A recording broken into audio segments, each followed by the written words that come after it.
In 1967, Davy Jones vanished from the spotlight, going into hiding for several weeks, and the reason why left fans shocked and disgusted. Davy Jones rose to fame as the lead singer of the made-for-TV band The Monkees. Funny enough, his real passion was horses. Even so, his life was full of enough monkey business to occupy a zoo. David Thomas Jones would rise to fame as the teenage heartthrob lead of The Monkees, but he had very humble beginnings. Born on December 30th, 1945 in Longsight, England, he grew up surrounded by three sisters. However, tragedy struck early when his mother succumbed to emphysema. He was just 14 years old at the time, but he was already a star in the making.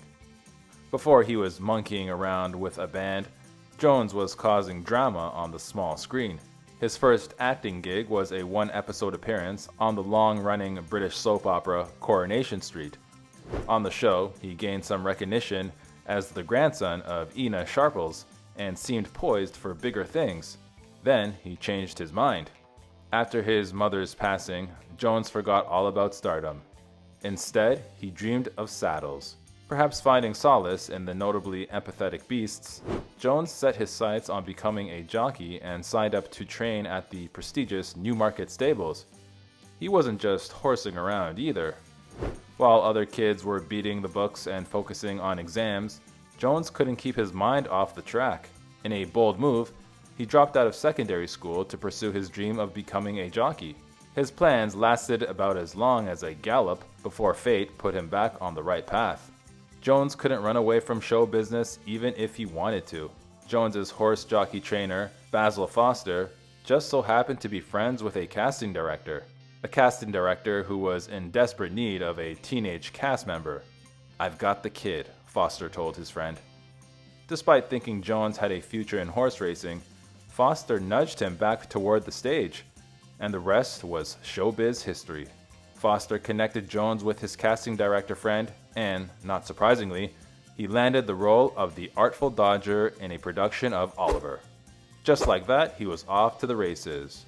Or, back from the races.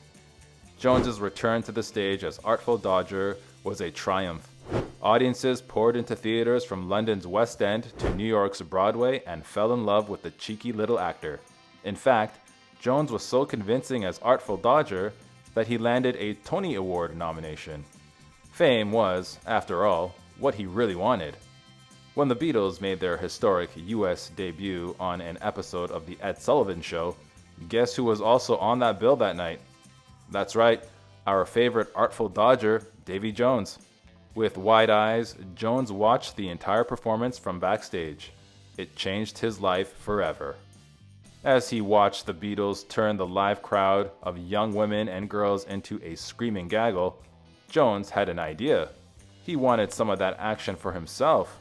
In his own words, he recalled the momentous night, saying, "I watched the Beatles from the side of the stage. I saw the girls going crazy, and I said to myself, this is it. I want a piece of that." He would get his piece, all right. The Beatles weren't the only ones to get their big break on The Ed Sullivan Show. Jones, following his own appearance that night, caught the eye of Screen Gems executive Ward Sylvester. Soon enough, Jones was popping up in American TV shows like Ben Casey and The Farmer's Daughter. But if he wanted a taste of Beatlemania, he would need a band. So once again, he changed his tune. Before he was monkeying around with the Monkees, Jones had started a successful solo career, swinging off the vine of his solo single, "What Are We Gonna Do?" Jones landed on the Billboard Hot 100 at number 93.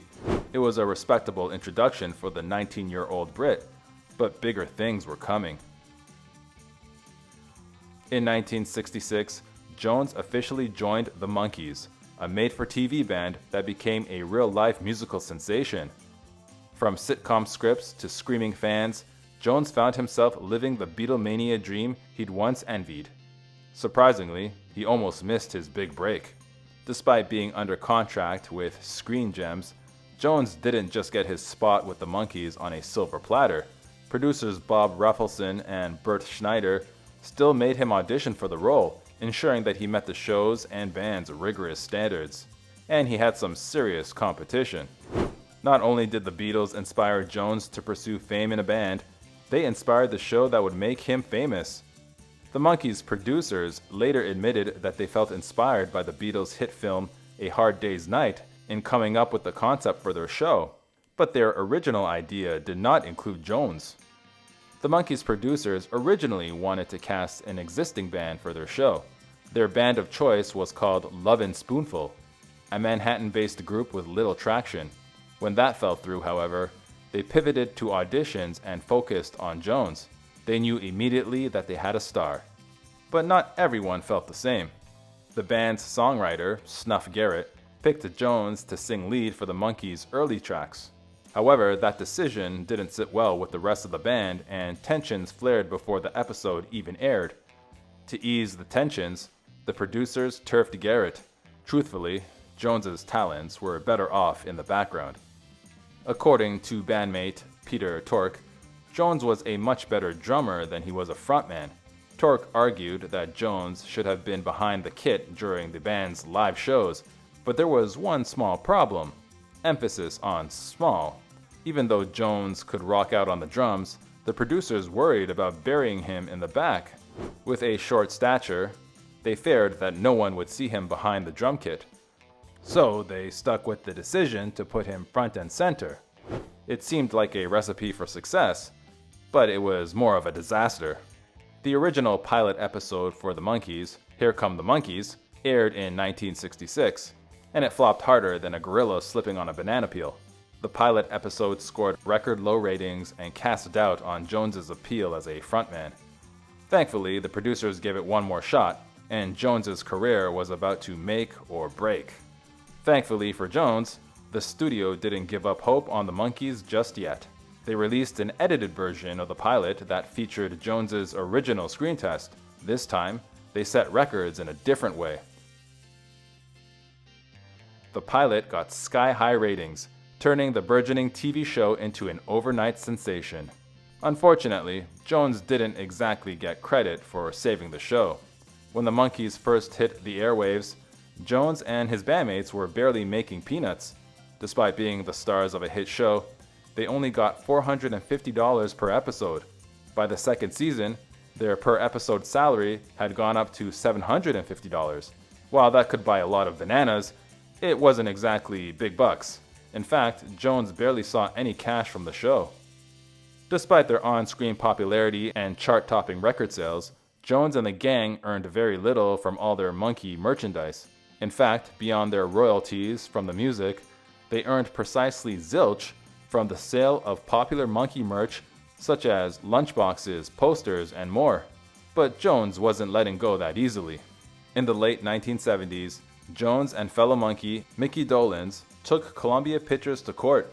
In short, they wanted a cut of the merchandise money they had helped earn.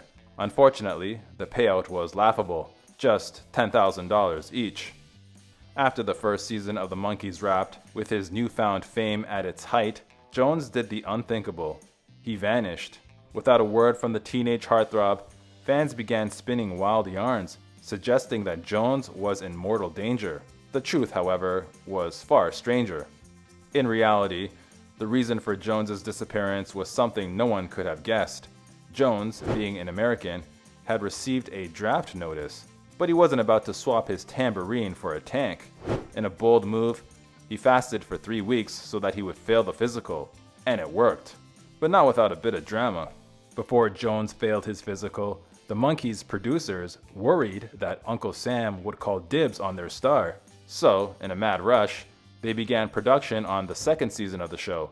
Assuming that Jones would be overseas, they completed production in record time, but it was all for nothing. While the official story is that Jones starved himself to fail the physical, there is another version of the story that is equally plausible. Allegedly, Jones avoided the draft not because of malnourishment, but because he was the sole financial support for his family, a family that he had started in secret. In December 1967, with Monkee Mania reaching epic proportions, Jones slipped away and secretly married Dixie Linda Haynes. The lovebirds lived quietly until their daughter, Talia, was born in October 1968. Only then did fans find out, and they weren't exactly thrilled. As a teenage heartthrob and frontman for the beloved boy band, part of Jones's appeal was his bachelorhood. So when fans found out about his marriage, they weren't exactly thrilled. Even so, Jones was undeterred. "I kept my marriage a secret," he explained, "because I believe stars should be allowed a private life." Still, the backlash contributed to the end of the marriage by 1975. Back in the 60s, with Monkee mania surging across the airwaves and TV screens of the nation, there was only room in the spotlight for one Davy Jones. So when a rising star named David Jones wanted his shot at stardom, he had to change his name to David Bowie. Jones's cultural impact didn't end there.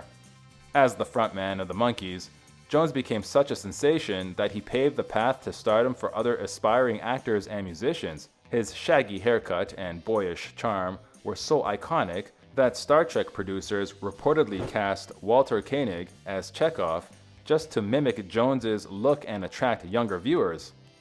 His wild success was, however, coming to an end. After their show wrapped in 1968, the Monkees didn't just climb up a tree and swing for their tails. They starred in a wild, satirical film called Head, co-written by none other than Jack Nicholson. The psychedelic romp was as weird as it sounds, but it was a huge hit with audiences. However, it would come at a great cost for Jones. When the Monkees learned that their producers wouldn't give them credit or creative control for Head, they weren't having it. Jones, Dolenz, and Nesmith staged a one-day walkout, leaving poor Peter Tork to show up to an empty set. The protests created an irreparable rift in the band. After their brief strike, the boys returned to work, with one condition: the studio had to up their percentage share of the film's profits.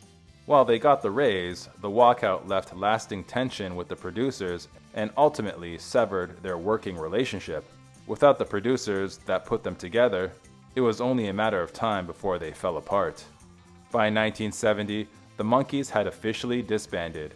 Tork and Nesmith bailed first, leaving Jones and Dolenz to record one final, sugary sweet album called Changes.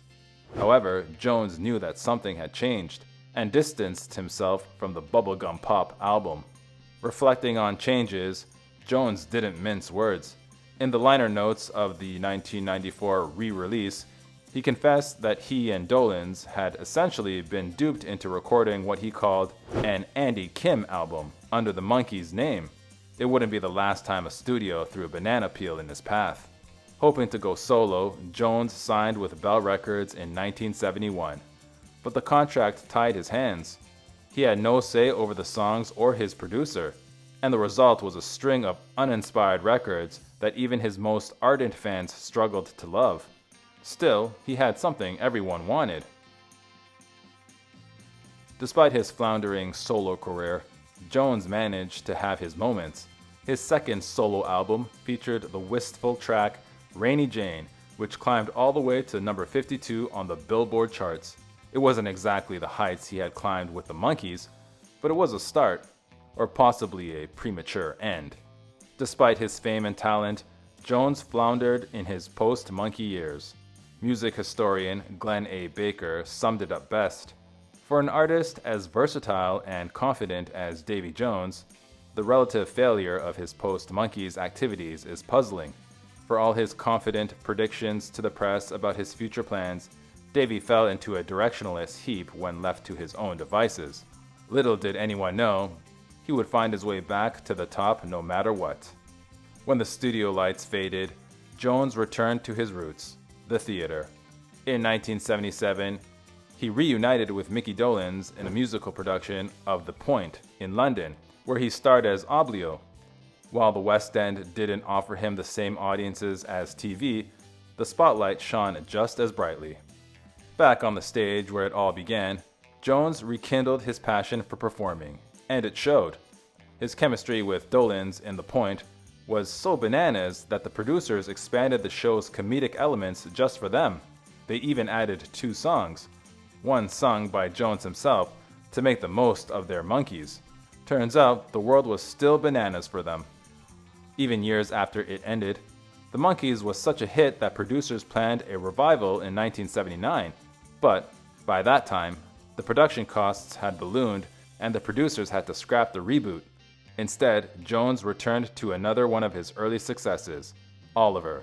He reprised the role of Artful Dodger one last time and dazzled audiences. But the Monkees weren't done yet. When MTV aired a marathon of the Monkees in 1986, it introduced Jones and his bandmates to a whole new generation and sparked a wave of nostalgia for their adult fans.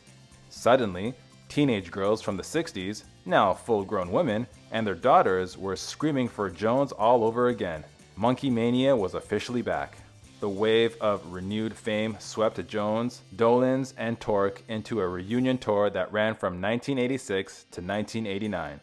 As they celebrated their 20th anniversary, Monkees fans couldn't get enough of their classic hits, or the cheeky antics that made the band beloved in the first place.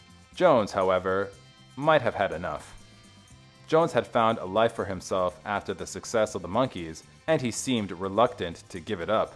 So when the band released their comeback single, That Was Then, This Is Now, Jones didn't feature in it. Nevertheless, he didn't disappoint fans, joining his band for the album Pool It. But when the record didn't exactly cannonball onto the charts, Jones went back to his true passion. Though show business paid the bills, Jones never let go of his first love, horses. Throughout his singing and acting career, he held an amateur jockey's license and raced professionally. In 1996, he even won his first race riding Dig Past. He still had one life goal left unchecked, however. Maintaining a personal life had always been a priority for Jones. So, when he married his second wife, Anita Pollinger, in 1981, he vowed to make it work. Together, the couple had 2 daughters, and their marriage galloped along for 15 years. Unfortunately, it ended during the Monkees' 30th anniversary reunion tour. But Jones hadn't given up hope on finding married bliss quite yet. Jones took another trot down the aisle in 2009, marrying Jessica Pacheco. But just 2 years later, the couple seemed to be on the rocks when Pacheco filed for divorce. However, just 1 month later, she withdrew the divorce application and the couple remained together until Jones's passing. Still, there seemed to be some bad blood between them. When Jones wrote his final will, he wasn't yet married to Pacheco and naturally didn't include her. However, when he passed, this became an issue. His eldest daughter took over the execution of his will, successfully petitioning the court to seal the will and protect Jones's financial legacy and artistic rights, perhaps from Pacheco herself. On February 29, 2012, Jones was doing what he loved most, tending to his 14 horses. He rode his favorite one around the track and chatted cheerfully with ranch hands. It was a peaceful morning and exactly how Jones would have wanted to spend his final moments, even if he didn't know they were his last. Just after 8 in the morning, after spending time with his horses, Jones was found unconscious in his car. He had suffered a heart attack. Despite paramedics' efforts, the curtain closed on his life at a hospital in Stuart, Florida. He was 66. Though the surviving Monkees didn't attend Jones's private funeral to protect his family's privacy, they honored him in their own way. They arranged for a public memorial service in New York, where fellow bandmates Peter Tork and Mickey Dolenz performed some of their greatest hits close to the Broadway stages that he had loved so dearly. The venue was filled with fans, friends, and colleagues, all gathered to celebrate the vibrant life and legacy of the charismatic frontman. Davy Jones, the charming heartthrob of the Monkees, captivated millions with his boyish smile and British charm. From teen idol to enduring pop culture icon, he brought joy through music, television, and stage. His legacy lives on in the timeless songs and memories he helped create. If you enjoyed this Factinate video, give it a thumbs up and subscribe for more incredible stories. Want to say in who we cover next? Join our membership program through the link in the description for exclusive perks. Your support means everything to us. Thanks for watching, and we'll see you on the next one.